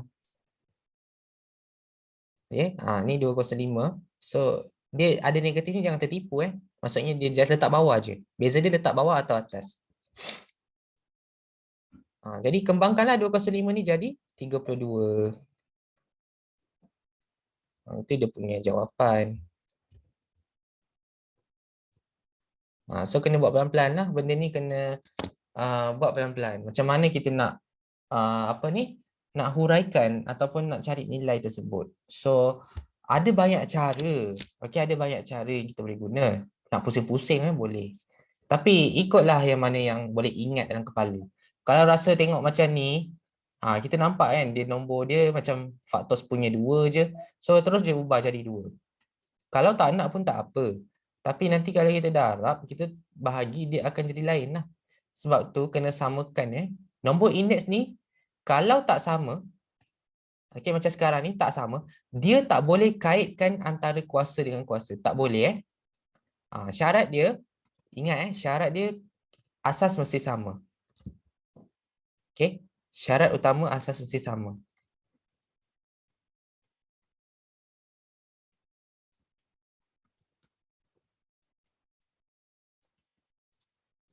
Sebab tu kalau kita perasan kita tukar jadi asas 2 Sebab tu bila dia masing-masing sama, kita baru boleh gunakan hukum indeks. Kalau tak sama tak boleh guna hukum indeks. So syarat utama dia mesti mempunyai asas yang sama. Tak kisahlah asas 2 ke, asas 3 ke, yang penting asas tu sama.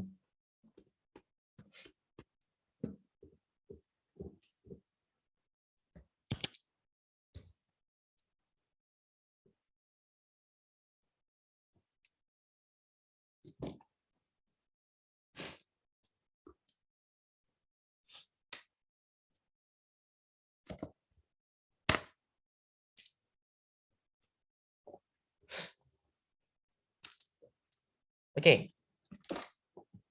Boleh tak untuk indeks ni?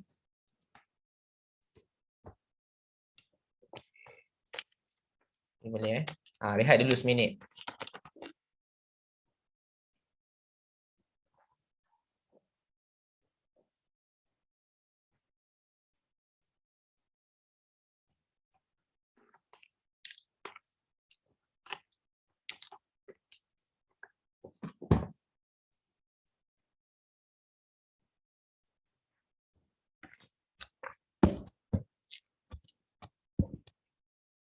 Macam mana nak tukar pecahan di ni per tu lah. Tak ingat dah. Pecahan dekat mana? Kalkulator ke apa? Kalkulator. Lupa. 1/32 pecahan pilih 1/32. Lupa dah cakap apa. Shift pecahan kan kat sini? Shift. Kalau macam contohlah kita dapat pecahan biasa contohnya -5/4 macam ni. Okey. Kalau nak tukar dalam pecahan tak wajar, kita akan tekan shift lepas tu pecahan. Asal tak keluar ni? Tak boleh. Sekejap. Macam apa? 1/2, 1/2. Aha. 2. 1/2 1/2. Pecahan jadi 0.5 kan? Oh, perpuluhan. Perpuluhan, ya Allah. Kalau dalam mod stat ni, kita tekan 1/2. Okey, dia tak boleh tukar dalam point, melainkan kalau kita tekan 1/2. Ini kalkulator baru. Kalau kalkulator lama boleh. Kalau kalkulator lama ni 1/2. Okey, dia dapat pecahan dan kita tekan je pecahan tu terus. ABC ni, tekan je, dia akan terus tukar. ABC. Guna kalkulator lama Okey. Okey, kalau kalkulator lama senang sikit. Dia ada option lah terus directly tekan pecahan ni juga. Dia sama juga. Kalau kita dapat pecahan tak wajar, contohnya -1/1/4 tadi. Okey. Macam ni kita boleh je tukar dari pecahan wajar. Kita tekan jadi ABC. Tekan tutup ya dapat nampak. Tekan shift. Kalau nak pecahan wajar, tekan pecahan tak wajar, kita tekan shift pecahan. Dia jadi macam ni. Macam mana? Kalau kan kita dapat pecahan macam ni kan. Dan kita tekan shift. Tekan shift ni. Kemudian baru tekan ABC tadi tu, pecahan tadi tu. Dia akan dapat macam ni. Sama je. Tak boleh. Shift pecahan tak boleh. Tekan shift dulu baru tekan pecahan tak boleh. Yang pasti pecahan dia mesti tak wajar macam ni. Dia kan negatif lah. Tak semestinya. Contohnya 1/5/9 contoh 1/5/9. Tekan shift, tekan pecahan. So dia dapat macam ni lah. Shift, tekan pecahan. Dapat? 14/9. Okay. So ini cara penggunaan menukarkan pecahan wajah dengan pecahan tak wajah dan perpuluhan. Tapi siapa yang menggunakan kalkulator baru ni, ingat masukkan dalam mode statistik dulu supaya dapat point, dan kita kena tekan 1/2. Kena tekan macam tu lah, sakit sikit. Kalau macam 1/5/9 ni, kalau kita nak tekan kalkulator baru ni, kita kan tukar jadi pecahan tak wajah jadi 14/9. So buat je lah 14/9. Okay, 14/9. So dapat jawapan yang sama. So itu perbezaan kalkulator baru dengan kalkulator lama. So kena explore lagi. Alright. Kita sambung untuk contoh terakhir. Nah, contoh terakhir ni ada banyak dan yang paling complicated adalah soalan C. Nanti kita tengok macam mana.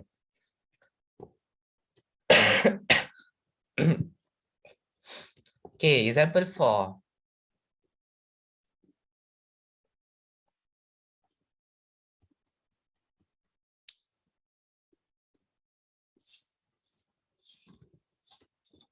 Simplify. Okay, simplify ni maksudnya ringkaskan ataupun permudahkan. Jadi, kita tak perlu cari nilai pun. Kita tak perlu cari berapakah jawapan B, berapakah jawapan C, tak perlu. Tapi kita ringkaskan seringkas mana yang boleh. Okay, contoh. Soalan A. Kita lihat di sini, ada kurungan. Okay, ada kurungan, ada power. So, kita kena buat apa dia? Kita kena darab lah. Okay, kita kena darab kuasa tu dengan kuasa yang dekat luar. Sebab kita guna hukum power law. Kalau kita tengok kat sini. Ni AMN ni adalah AMN tapi dalam bentuk darab. So ingat ada bracket maksudnya kena darab. So kita pun darab. Okey, kita darab, kita buat macam ni kasih nampak jelas B kuasa 4 kalikan dengan 1/2. Okey, buat satu-satu. Kemudian C negatif 6 darabkan dengan 1/2 juga. Maksudnya semua dalam bracket tu kena darabkan dengan kuasa dekat luar. Dekat 1/2 tu.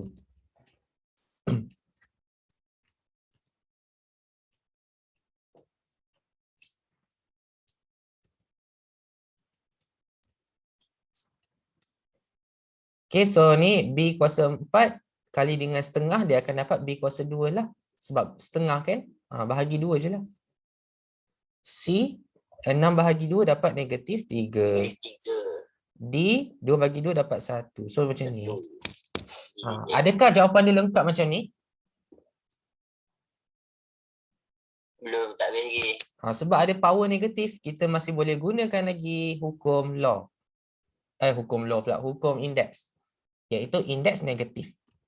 Ingat, indeks negatif ni pindah je. Pindah dia dekat bawah. B kuasa 2. D, pindahkan C, kuasa 3 kat bawah. Ingat kuasa negatif ni pindah-pindah je. Jangan ubah apa-apa nilai. Dah settle lah. Cantik dah. Ini kita panggil dia sebagai simplify. Daripada besar-besar macam ni, terus disimplify je macam ni.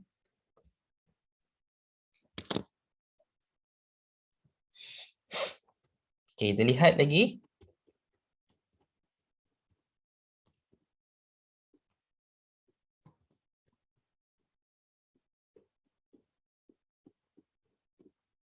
Okay. Yang ni macam mana pula kan? Banyak betul dia punya ni operasi dia. Okay, kita tengok. Okay, ingat syarat yang penting bagi nombor indeks ni, asas mesti sama. Asas mesti sama baru kita boleh gunakan hukum indeks. Okay, asas mesti sama. So kalau kita lihat dekat sini ada nombor 2, automatik lah kita guna asas 2. Sebab nombor 2 ni nombor yang paling kecil. So kalau nombor 4 ni maksudnya 2 kuasa 2. Kan? Dan 16 ni adalah 2 kuasa 4. So kita pun tulis 2 kuasa 2.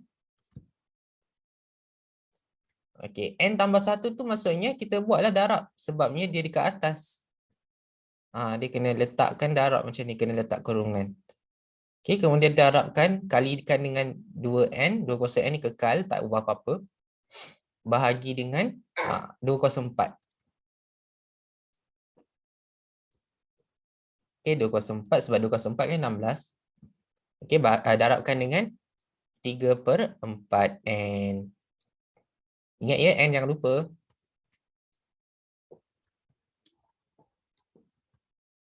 Okey, selesaikan dulu yang atas. Selesaikan dulu kuasa atas. 2 kali n berapa?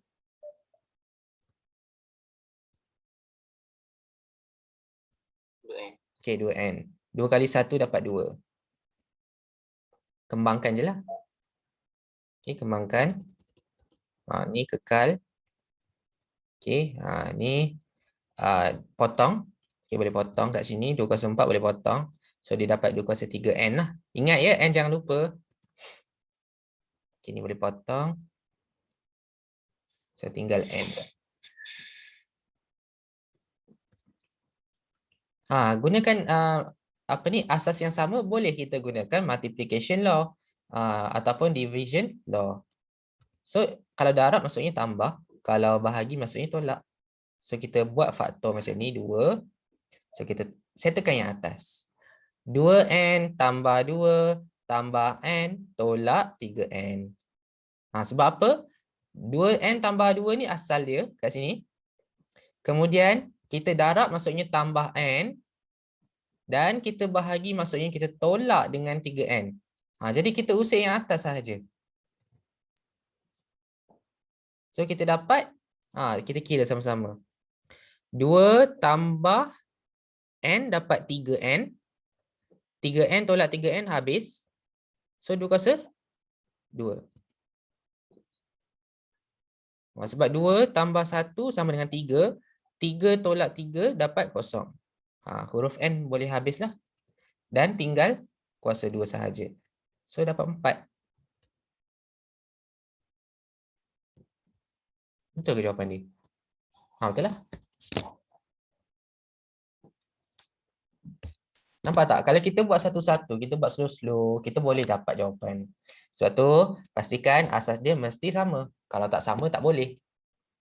Okey?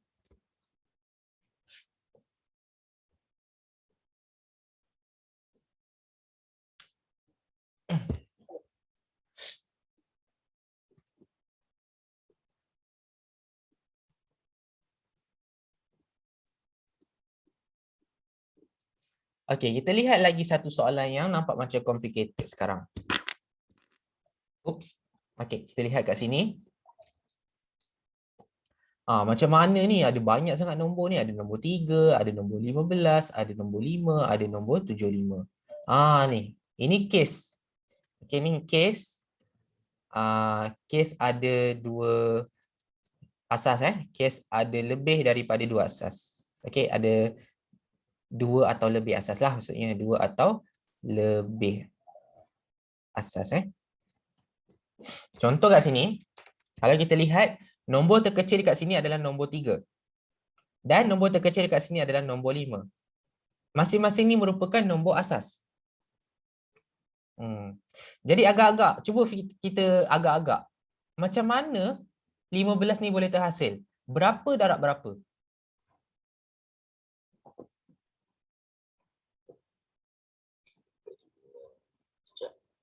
15 ni macam mana boleh terhasil? Berapa darab berapa?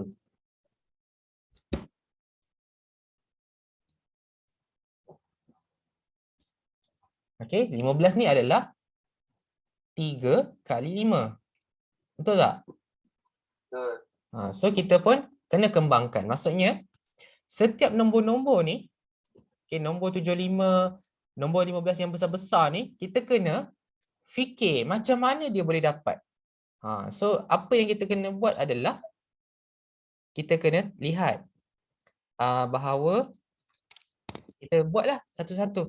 Kalau nak senang-senang macam ni, 75 bahagi 3 dapat berapa? 25 contoh. Okey, 75 bahagi 3 dapat 25. Okey, 75 per 3 dapat 25. So, kita ibaratkan lagi. Macam 25 ni boleh kecilkan lagi ni. 25 ni maksudnya 5 kali 5 kan? So maksudnya kat sini kita boleh faham bahawa 75 ni adalah 3 kali 5 kali 5. Sebabnya kalau kita fikir kat sini, 75 adalah 75 bahagi 3 dapat 25. Dan 25 ni kita boleh ekstrak lagi, kita boleh kembangkan lagi bahawa 5 kali 5. So kita boleh jadikan dia sebagai satu asas yang banyak. So 5 kali 5 ni ingat, kita adalah 3 kali 5 kuasa 2. Sebab dia ada 2 kali kita boleh ekstrak dia jadi macam ni. Cantik kan dia? Okay, so kita tulis kat sini. 75 ni adalah 3 kali 5 kuasa 2. Ingat, 3 kali 5 kuasa 2 ni kena letakkan dalam bracket sebagai nombor 75. Okey, maksudnya adalah satu yang lain lah. Ini adalah 75 Okey, kuasa kekalkan P tambah 2. Jangan usik apa-apa. Kita cuma tukarkan nombor sahaja.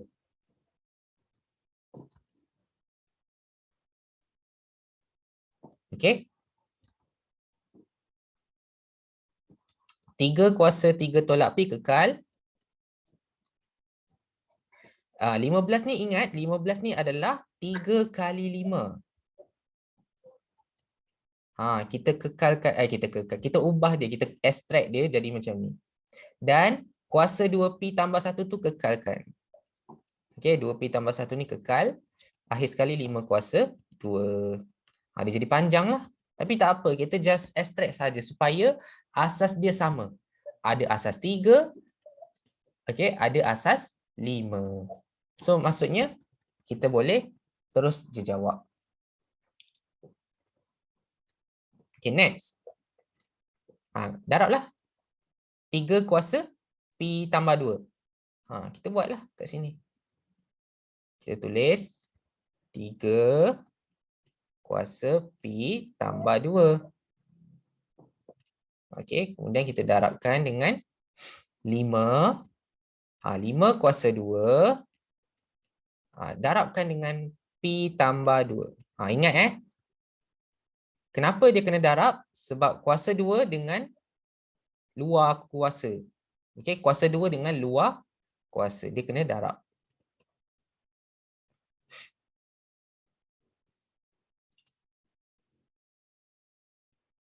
Okey, perkan. Okey, ini kekal 3 tolak P. Okey, yang ni sama jugalah. Kalikan dengan 3. Okey, sekejap kita tulis kat sini. 3. Okey, ni 3 kat bawah ni. Kuasa 2P tolak 1. So, kena buat satu-satu 2P tolak 1 pula. Tambah 1. Okey. Dan kita ekstrak lagi. Darabkan dengan 5.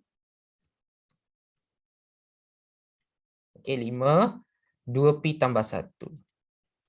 Maksudnya setiap nombor dalam bracket ni kita darab. Yang lain jangan usik. Okey. Dan kita settlekanlah. Yang ni boleh terus settle yang dalam kurungan tu settle. So kita salin balik. Benda ni banyak salin Kita boleh tulis kat sini bahawa dia punya ni adalah 2 kali P adalah 2P 2 kali P adalah 2P. 2 kali 2 adalah 4.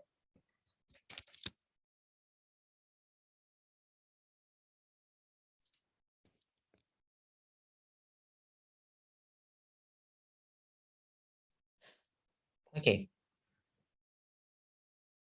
So, kita kena faham ini kita nak membezakan bahawa kita ada 2 asas yang berbeza. Kita ada asas 3, kita ada asas 5. Dan sekarang ni kita nak asingkan. Ataupun kita nak terus buat pun boleh, tak ada masalah. Okey, kita terus difaktorkan. 3, asas 3 asas 3 ni, kita tulis dulu kuasa kat atas tu. P tambah 2. Okey, P tambah 2 bahagi. Okey, bahagi bahagi terus. Kita ambil nombor 3 dulu Kita ambil nombor 3 ni. Kita terus je ambil kuasa bahagi dengan yang bawah. 5 ni jangan tengok dulu Jangan tengok dulu. Tutup dulu. Tutup dulu. Kita tengok nombor 3 dulu Kita tengok nombor 3 dulu. 3 kuasa P tambah 2 ni kita akan tolak sebab dia bahagi kan? Kita akan tolak. Nampak tak ada pecahan ni? Maksudnya dia tolak. So, kita akan tolakkan dengan siapa? Kita akan tolakkan dengan 3 tolak P. So, kena buat kurungan lah. 3 tolak P. Okey. Kemudian, dia ada juga bahagi lagi dengan satu benda. Bahagi juga dengan 3P tambah 1. So, kena tolak lagi lah. Sebab dia duduk bawah. Senang cerita, siapa yang duduk bawah memang kena tolak. Siapa duduk atas memang kena tambah. Itulah beza dia. Okey. Yang ni tolak. Yang ni tambah. Siapa duduk bawah kena tolak. Siapa duduk atas kena tambah. Macam itulah maksud dia. So, dia akan tolak lagi dengan kuasa 2P tambah 1. Okey, habiskan untuk kuasa 3 ni. Okey, baru kita boleh tuliskan 5. Okey, 5 pula. 5 ni kita check. Ni kita check ni. Okey, so kita tulislah 2P tambah 4. Lepas tu apa? Bahagi kan? Dia akan jadi ke bawah. So bawah ni tolak lah. Memang wajib tolak. Tolak. Oops. Tolak. 2P tambah 1. Okey? Tolak lagi. Sebab apa tolak lagi? Sebab ada lagi satu yang kuasa 2 ni kena tolak. Sebab apa? Dia duduk bawah. So tolak lah. Tolak 2. So final answer boleh kira satu-satu. Boleh kira pelan-pelan. Okey, boleh kira pelan-pelan. 3. Ni macam mana nak kira ni? P. Okey, ni kita kembangkanlah. P tambah 2. Negatif 3. Negatif-negatif jadi positif. Okey, nampak kat sini? Negatif kali 3 dapat negatif 3. Negatif kali negatif P dapat positif P. Ingat? Okey, kena buat bracket. Negatif 2P dapat negatif 2P. Negatif 1 dapat negatif 1. Jangan terus kira. Kita buat macam ni pelan-pelan dulu. Okay, yang ni pun sama. 2P tambah 4. Okay. Negatif 2P dapat negatif 2P. Yang lupa huruf. Kemudian negatif 1 pun sama. Negatif 1. Dan tolak 2 lah macam biasa. Baru boleh kira. Okay, kita kira dulu huruf P. P tambah P. 2P. 2P tolak 2P. Kosong P. So tak ada, habis. Itu maksud dia. Habis. Ingat ulang lagi. P tambah P dapat 2P. 2P tolak 2P dapat kosong. Habislah. Gitu. Nombor pula. 2 tolak 3 tolak 1. Okey, 2 tolak 3 tolak 1, tekan kalkulator. 2 tolak 3 tolak 1. Dapat negatif 2. Tulis kat sini, negatif 2. Macam itulah. Okay, next. Nombor 5. Okay, kita kira. 2P tolak 2P habis, kosong. Okay, nombor 4 tolak 1 dapat 3, tolak 2 dapat 1. So, dia dapat macam ni lah. 3 kuasa negatif 2 darab 5. Betul tak? Macam ni. Okay, betul lah.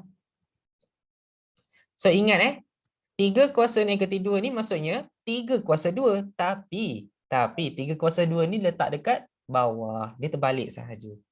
So, maksudnya 1/3 kuasa 2. Macam ni. Okay, darabkan dengan 5.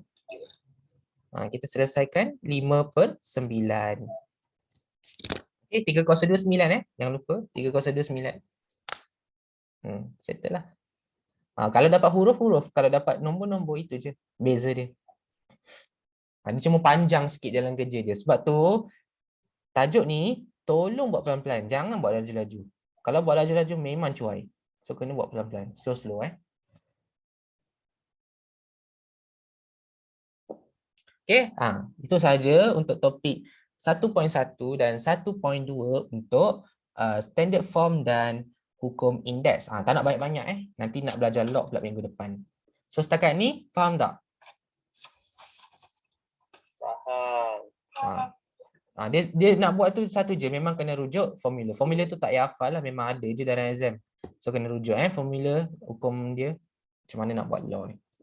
Alright, so nanti kita boleh habiskan kelas sekarang. Semuanya ni ada latihan sedikit lah. Ni daripada tutorial korang. So ABCD ni daripada tutorial. So jangan risau, korang boleh try buat. Sama je. Okay, boleh rujuk balik example 1 dan sebagainya. Nombor 2 dengan nombor 3 ni tak ada dalam tutorial. Tapi kalau buat at least boleh mengukuhkan lagi mengukuhkan lagi kefahaman. So ni semua ni soalan based on buku teks form 4. So tak perlu takut sangat dapat daripada soalan ni. Okay, semua soalan ni based on buku teks form 4. So boleh tengok balik. Kok ada adik kan? Boleh tengoklah. Alright. So untuk ni kita nak buat ada apa-apa soalan tak? Tak, tadi tak dengar sebab sekan-sekan. Oh, okey, tak apa. Okay, yang buku teks form 4 tu yang ni ADMAT lah. Sebab yang ni hukum indeks kan. Ni boleh tengok buku teks ADMAT form 4. Macam mana nak buat dia. Tapi seeloknya jangan tengok lah. Sebab kita nak try kan. Nak tengok kita ni faham ke tak sebenarnya. Macam tu. Okay. So, try buat latihan ni. Nanti boleh upload dalam Google Classroom. Okay, boleh upload kat dalam Google Classroom. Boleh upload bila-bila masa lah. Sebelum next class. Okay, bila-bila masa sebelum next class. Sebab nanti kita akan check betul ke tak jawapan tu. Ni adalah attendance survey. Kita nak tengok macam mana pandangan semua pelajar terhadap kelas ni lah. So kita nak bagi satu link, suruh isi sebagai survey. Setiap minggu kena isi Okay. So setakat itu sajalah untuk kelas kita minggu ni. Jadi kalau ada apa-apa persoalan boleh kemukakan dalam grup ataupun personal. Alright, itu saja. Sekian, terima kasih. Assalamualaikum dan jumpa lagi pada minggu depan. Thank you.